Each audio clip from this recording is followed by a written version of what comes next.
Hello, everybody, and welcome to the April 15th podcast with Sports 7. With me today is Joel. Hello? And my name is Tyler, and I'll be your host for this podcast. We're going to do a little of an early baseball preview. Obviously, it's going to be a little early into the season, so we're just going to talk a couple surprising stories. First off, we're going to talk about the surprise start of the Royals. So far, the only undefeated team being 7-0 so far this season. Played a lot of good teams like the Angels. I guess just the Angels. But what are your early impressions so far of the Royals? Well, honestly, when you look at this team, it's very similar to last year's. They made the World Series. I know when we did our preview podcast, we kind of looked at them and we said, let's wait and see what it becomes. And it doesn't look very different from last year. It's just, they're scrappy. That's the only way to put it. I know Kendrys Morales has a 4.14 average. Obviously, that will not continue. But they're getting really solid contributions from the offense right now. The pitching has been great so far, frankly, and everything's just clicking. And that's what they've been perfect, and their record certainly shows it. Yeah, the like you said, the hitting right now is going fantastic for the Royals. They have 5 or 6 players over the hitting over 300 right now, which is absolutely crazy. Which that'll obviously end up leveling itself out as with every stat. Well, but just looking at this at the upcoming schedule, they're not going to be playing a lot of good teams per se. They're going to be their next couple games are at the Twins. Tomorrow's game is going to be at the Twins, which the Twins have won 1 game so far. Then they're at the kind of depleted Athletics, then they go back to the Twins. They have a real shot of probably getting double-digit wins without getting their first loss of the season, especially if they keep this up. What is your thought on that, Joel? I'm in complete agreement with you. I think this is a team that it might be a little tight to say, but if they can get 15 wins in this month, it sure looks possible. You got to think they'll probably lose 1 to the Twins in this series. They're back in action against them tonight. 2 games left in that series. I think they'll probably lose today, either tonight or tomorrow. But then, you look at they play the Athletics right after that. They could do well in that series as long as they don't face Sonny Gray, I would say. But and they play the Twins again. That's a possible sweep. So after that's the White Sox. They might split that. It's a 4-game set, and the Indians. That could go either way, frankly. But then I like the way they played, and if they can keep this up for the rest of this month, it's going to look real good. We'll see how they do over the course of the season, obviously, because like we said, as good as they've been, every team hits their down stretch. And we'll see how they can recover from that down stretch. Because some teams, we see they start the season really hot, and they just end the year on an absolute slide, and then it comes back to hurt them. Last year's example was probably the Milwaukee Brewers, frankly. We saw them in April and May, and they were right at the top of the NL Central, and they just went to a gradual slide for the rest of the season, and they missed out on the playoffs because of it.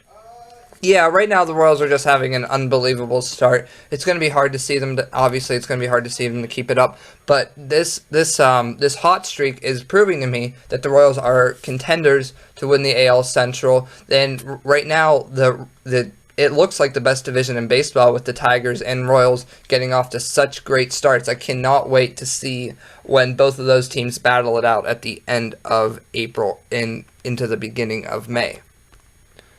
Yeah, I agree with you there. The only stars who've really struggled for them are really Jeremy Guthrie and Danny Duffy.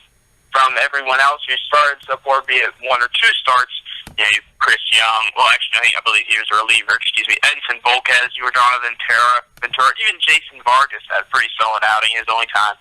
So, good start to the Royals, but let's see how they do over the course of the season. But, it is worth noting, however, their bullpen has yet to give up an earned run. That's pretty impressive. Well, we all knew that the Royals bullpen was going to be very good going into the season after last year's showing. They're probably going to have the best bullpen in baseball again.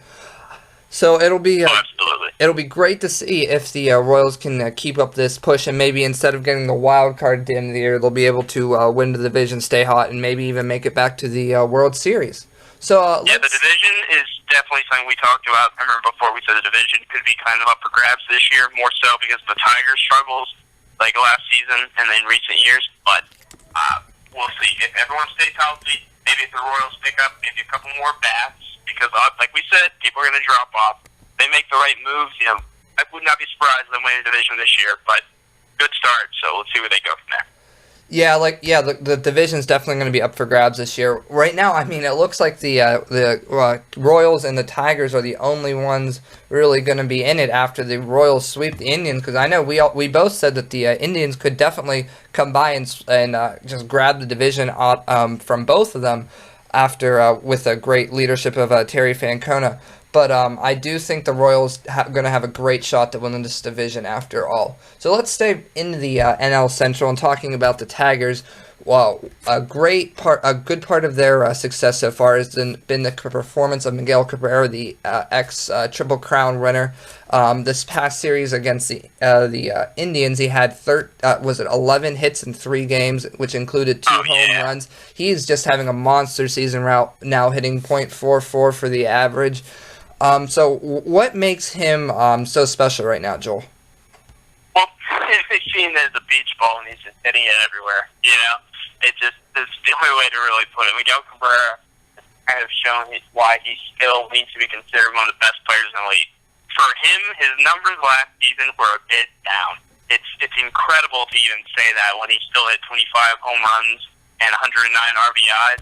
His average was his lowest number since 2008 when he hit 292, and still not very bad. We're talking about a future Hall of Famer right now, and I think Miguel Cabrera, mixed with a little bit of his doubts last year, and combining that and Detroit's early loss to the Orioles, I think he's really motivated to get going this season, kind of similar to how the Royals are after people calling them a fluke. So I think it's a lot of motivation, and we're kind of seeing him take that out on the baseball right now, frankly. Yeah, I think the difference right now is just Miguel Cabrera is healthy. He didn't look all that right going into last season. I'm not sure exactly what it was. I think it was something maybe with his hip or his back, but he just didn't look healthy. Right now, he's tearing the cover off the ball. He looks healthy, and if he's able to stay healthy through the season, he obviously will probably have the best season of his career. Yeah, absolutely. It's worth noting that in his over the weekend we mentioned he had monster numbers. He went 2 for 4 on Monday, and that's 500 average. That brought his average down overall. As incredible as that is. So that's basically all you need to know right now. Yeah, he's just having an incredible start right now, and I almost feel like the Tigers' chance of winning this division rides on the back of Miguel Cabrera. They're obviously going to get the pitching. They're going to have support from the other batters in the lineup, but if Miguel Cabrera is able to produce, carry the team when players will get injured or having a down spout, he will be the difference in that division, I believe. Yeah, absolutely. He stays healthy. You know he's going to put up the numbers, and I like what I see so far. So, like we said with the Royals, we'll see how it goes in the course here. He's going to have his tough months, but obviously going to face some tougher pitching eventually too. But Miguel Cabrera is on a mission right now. He is. He's looking like a man possessed right now.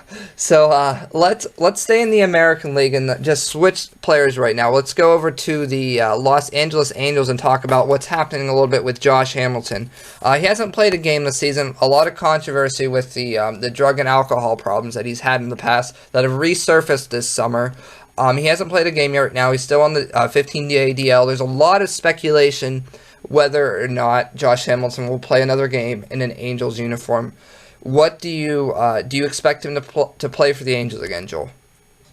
Well, it's really tough to say. Josh Hamilton might have had probably the toughest 2015 calendar year so far of any other MLB player. When he had to get his surgery to repair damage to his AC and his AC joint in his right shoulder. It's just, you knew from there it was kind of going to be a little tough because everyone said he was going to miss the start of the season. And then he self-admits his own drug and alcohol relapse, and, he doesn't get suspended, but, he's got the Angels who are upset at him for that. It's really interesting that they would be so upset at him, especially when he's the one who admitted it. It's not like he got caught doing anything bad. It's that he probably just had a drink or something some night, or he did some drugs at, one night. It's not like he, went off and he just, fell off the bridge, completely went crazy one night, And I think the Angels have overreacted a little bit to this. I think they're really just trying to find a way to get rid of his contract because of how poorly he's done.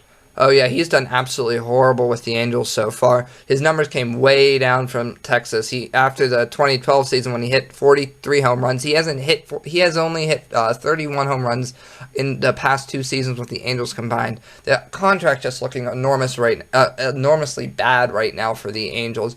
There's a lot of question on why Josh Hamilton didn't get suspended by the Major League Baseball.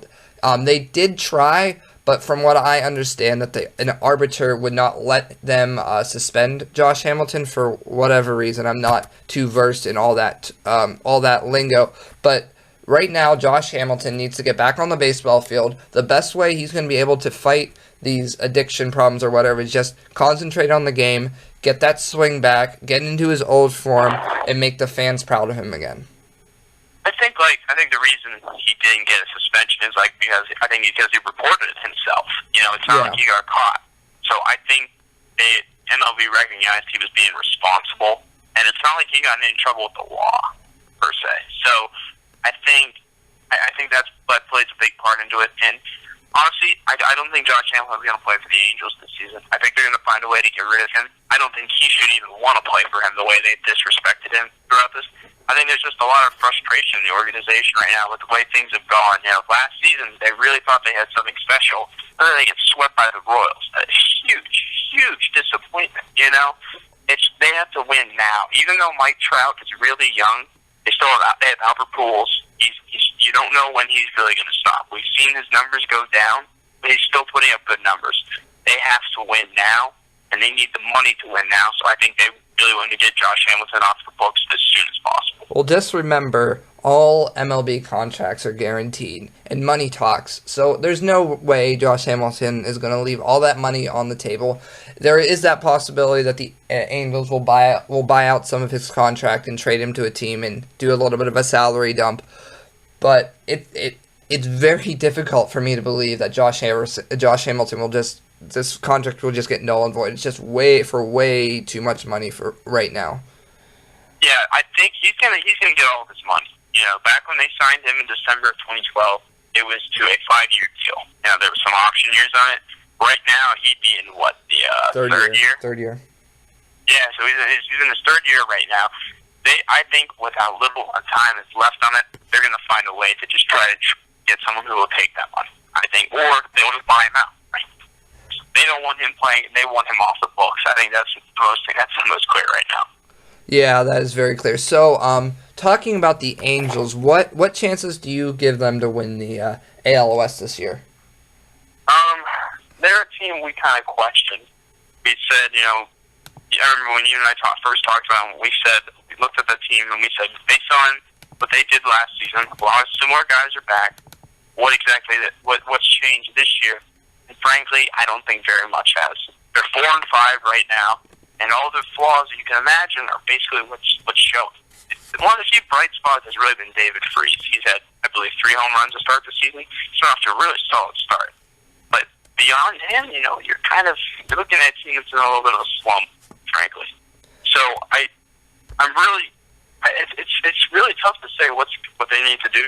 But I think pitching is the biggest problem, frankly. Oh yeah, no, I think they didn't solve that. I think everybody can agree that pitching's the biggest problem right now for the Angels. C.J. Wilson just has not worked out for them so far, and they don't have that number 1 starter. Maybe they don't even have a number 2 starter right now that can come in and just help the team. They really need to do something to solidify that rotation.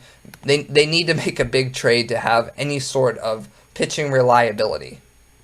Yeah, C.J. Wilson, he started 2 games. His ERA is right around 4 right now. It's basically what he's done these last couple of years. They're really waiting for Garrett Richards to get back, and the good news is it could be soon. So we don't know though if he's going to turn out to be who they keep saying he will be, like last season. I don't think he will be. I think he could be a number 3 guy, but it's just Jared Weaver. They keep trying to say that he's their ace. Yet his ERA is at 8.71, and he's given up 10 runs in 2 starts. Yeah, the guy. There's no way he can become an ace. Yeah, there's just no way. They need to go out and get a number 1 starter. Absolutely, and you have to find a way to get some of these contracts off the books. Exactly. I know there's no salary cap in baseball, but at the same time, owners aren't comfortable paying certain amounts. I don't think I don't believe the Angels will be willing to just let C.J. Wilson and Josh Hamilton not ever play.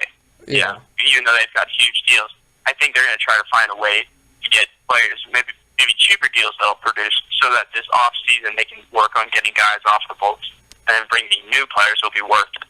Yeah, I'm kind of thinking that David Price from the Tigers would be a great fit for the Angels moving out west. I know David Price is on the last year of his contract with the Tigers. I know they're trying to get an extension worked out, but I don't know if it's going to happen. But if he ends up becoming a free agent, I have a feeling that the Angels are going to try to push for him.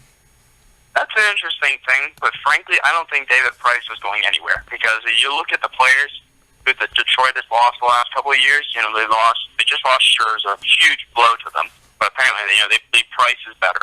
They lost Fister the year before. I think right now, if the Tigers want to compete with their current squad for a couple more years, I think they have to sign David Price to about a 5-year deal, and I think they will, because they have the money to do so, obviously. I think he's going to get a little bit more than a 5-year deal, though. I don't know. You have to be cautious about the. I would think it would be unwise to do anything more than that, but I think they will give him a bigger one than that. They're going to have to. Whoever signs David Price is going to have to give him probably at least 7 years. You just have to wonder if he's going to be even worth that. Well, I don't know. It's just baseball players right now, they're going for more years rather than money per year. They like the guaranteed money for the longest amount of time. Absolutely. So, I don't know. It seems like in baseball, it's not smart to do anything more than a 5-year deal anymore. And you're starting to see teams learn from that. So, the Red Sox have been kind of doing that in recent years. Even the Yankees. The Yankees are notorious for giving out way too big contracts. But it seems like they're trying to get smaller ones. They learned from A-Rod. You can't do the 10-year deals, and maybe that's going to even be less than 5. Just look at how Jacoby Ellsbury's held up.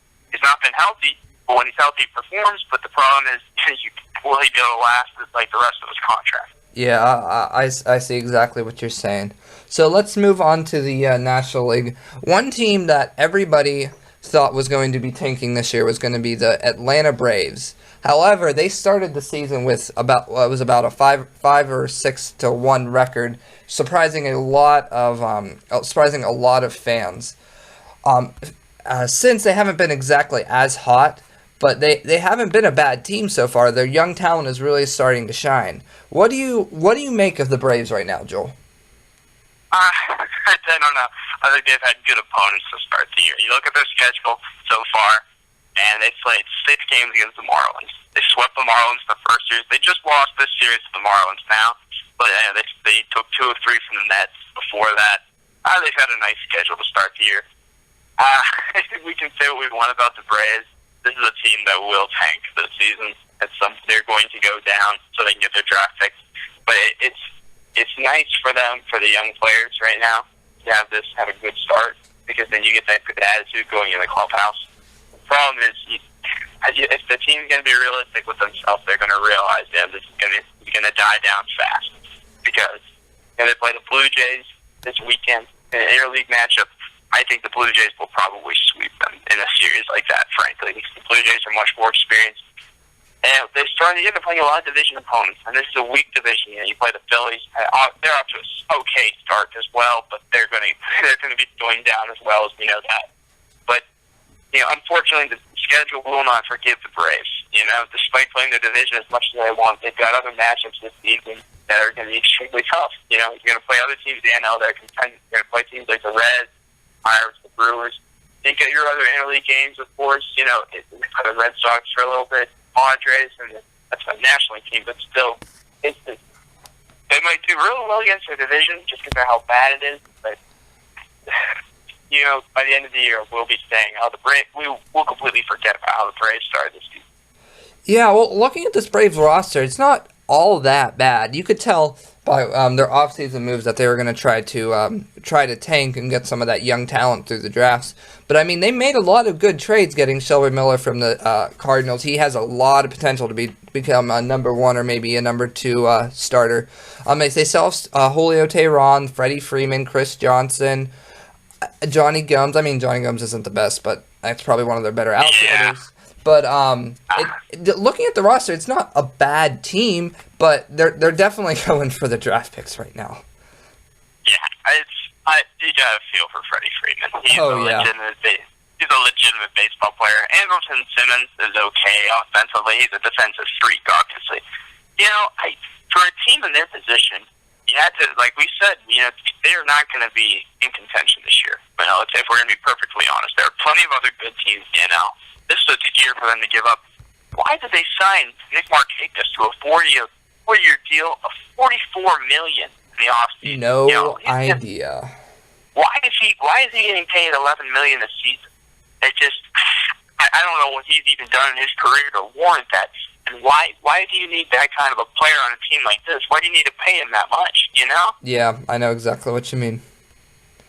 It's there's some nice signs of life in this rotation, and I think that's going to be a thing that's going to help them win games for the rest of the year. But I think they just did that to show their fans that they at least were willing to spend money, even though they know they were going to go down. But you had to think there could have been a better player to give that amount of money to, Yeah, I agree 100%. It kind of surprised me after last year when they were competing for the wild card that they would just abandon ship and start over completely. Well, I wouldn't say start over completely, but really abandon ship and start redo the team's roster. I mean, they weren't necessarily a bad team overall. They just needed a couple key players in some spots, which I feel like they could have gotten. Yeah, I don't know. There's definitely some potential, like we mentioned. There's several decent baseball players on this team. Chris Johnson at third. He's been there since Chipper Jones left, but this is a team completely on the rebuild mode. They have to lose. And it's tough for any fan base to deal with that. They've got their new ballpark coming pretty soon. Oh yeah. They'll do well financially because of that. And hopefully in a year or two after that, they'll have enough talent, and then they'll probably be able to sign a couple big players, and they'll be in it. So, since the Braves are tanking, what names off of the roster do you see moving at the trade deadline this year?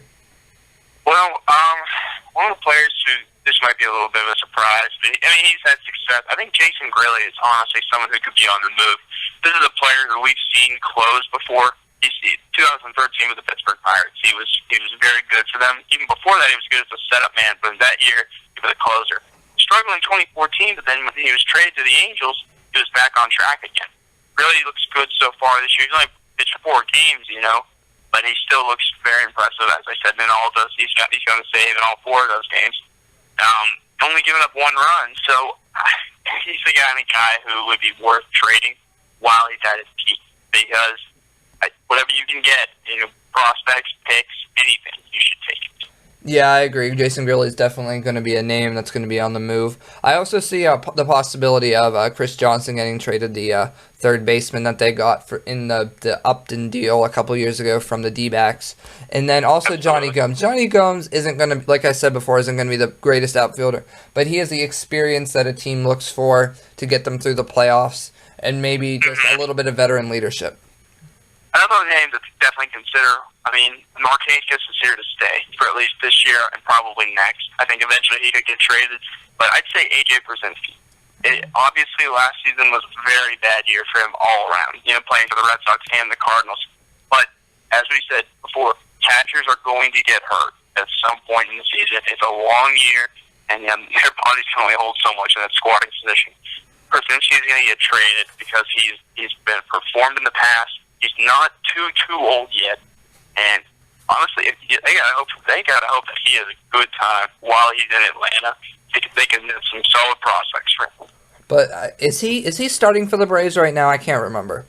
No, he is not. He's coming off the bench. He's only had a few at bats so far, but Christian Betancourt is starting for right now. He's a younger player. He's like in his second season technically. It's just hard for me to see them trading any teams really wanting a backup catcher right now. He hasn't especially last year. My point is that Pierzynski would start wherever he would go because look at last season when Yadier Molina went down, the Cardinals they got Pierzynski almost immediately. Yeah, but they didn't get him for very much though. I I know. I believe he was a free agent, honestly, at the time. Yeah. And as soon as Molina was back, he was gone. Przinsky hit 244 with St. Louis last season. He wasn't very good. So my point is, though, that he has shown in the past he can be a very solid solid hitter. He's an okay catcher, frankly. I don't know if he belongs there as much anymore. He belongs in an American League team, so he can DH. But man, look at this guy. His career average is 282. So I mean, he can help them offensively. He's a left-handed bat. I think if he gets going for the Braves, he should be motivating enough if he wants to end up on a good team, maybe win one more World Series. So I wouldn't be surprised if he has a solid year in Atlanta. I don't know. I don't know if I can see AJ Przinsky bouncing back. He just looked too bad last season with the Red Sox and the Cardinals. The only reason the Cardinals got him, like you said, was because Molina got hurt and they didn't have any other options. Exactly, though. That's what I'm saying. I think another team could run into that same exact position, and he's going to find a spot. He's a left-handed bat, and he's a catcher who has performed in the past. A lot of teams would like that. Okay, well let's see how the season progresses, and if the Braves do end up getting a losing record, we'll see who they can get rid of at the trade deadline. Well, thank you very much for joining us, Joel. We will see you tomorrow for our NBA preview podcast. Make sure to check out Sports 7 tomorrow night to see all of our NBA playoff predictions.